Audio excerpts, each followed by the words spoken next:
সরকারি জমি দখল মুক্ত করতে বুলডোজার নামালো ইসলামপুর মহকুমা প্রশাসন। পুলিশের সহায়তা নিয়ে অবৈধ নির্মাণ ভেঙে দিল ইসলামপুর মহকুমা প্রশাসন। মহকুমা প্রশাসনের আধিকারিকের অভিযুক্ত সরকারি কর্মীকে অবৈধ নির্মাণ ভেঙে ফেলার জন্য মহকুমা শাসক একাধিকবার আবেদন করলেও অভিযুক্ত কর্মী সেই কথায় কর্ণপাত করেননি, উল্টে নির্মাণ কাজ নতুন করে চালিয়ে গেছেন। সরকারি জমিতে অবৈধ নির্মাণ ঠেকাতে বৃহস্পতিবার সেই নির্মাণ বুলডোজার এনে গুড়িয়ে দেওয়া হলো। এই বিষয়ে অভিযুক্ত সরকারি কর্মীর মতামত জানা যায়নি।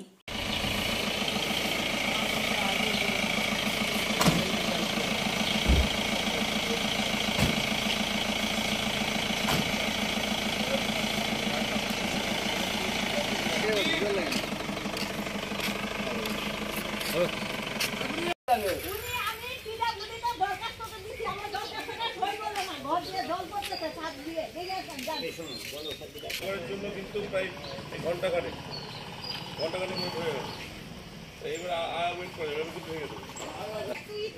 আমাদের ট্রেজারিতে চাকরি করেন, আমাদের এসডি অফিসের ট্রেজারিতে চাকরি করেন। এসডি সাহেব অনেকবার ওনাকে ওয়ার্নিং দিয়েছেন, দেখে অনেকবার বলেছেন এবং লাস্ট ওয়ার্নিংও দিয়েছেন। 3 মাস 4 মাস আগের থেকে বলা হয়েছিল। এর আগেও একবার ভাঙার জন্য আসা হয়েছিল, ভেঙেও ছিল, পরে আবার ওনারা কনস্ট্রাকশন করেছেন। তার পরবর্তী ক্ষেত্রে এসডিও সাহেব অনেকবার ওনাদেরকে বলেছেন যে ঘরটাকে সরিয়ে নেওয়ার জন্য। ওনারা সরেনি। গতকাল লাস্ট ওয়ার্নিং দিয়ে আজকে উনি নির্দেশ দিয়েছেন, এসডিও সাহেব নির্দেশ দিয়েছেন যে আজকে ওই এনক্রোচমেন্টটাকে রিমুভ করার জন্য।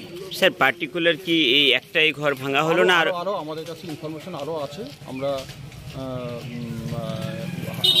ঊর্ধ্বতন কর্তৃপক্ষের যখনই আমরা নির্দেশ পাবো সঙ্গে সঙ্গে আমরা তাদেরকে কি স্যার নির্দেশ দেওয়া হয়েছে যে আপনারা নিজে যে নির্দেশ দেওয়া হচ্ছে এবং দেওয়ার কাজও চলছে।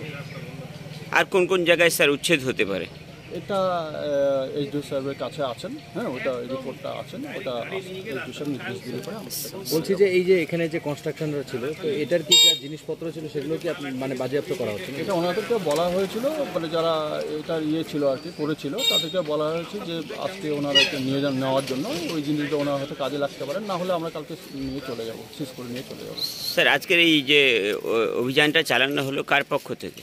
এটা হচ্ছে মহকুমা শাসকের, মহকুমা প্রশাসন, সাথে মিউনিসিপ্যালিটি স্টাফেরাও ছিলেন, হ্যাঁ, মিউনিসিপ্যালিটি অফিস থেকে পুলিশ, হ্যাঁ, অবশ্যই পুলিশ প্রশাসন তো অবশ্যই ছিলেন। স্যার, একটু নামটা বলবেন কোন পদে? আমি ডেপুটি ম্যাজিস্ট্রেট কপোতান জেলা।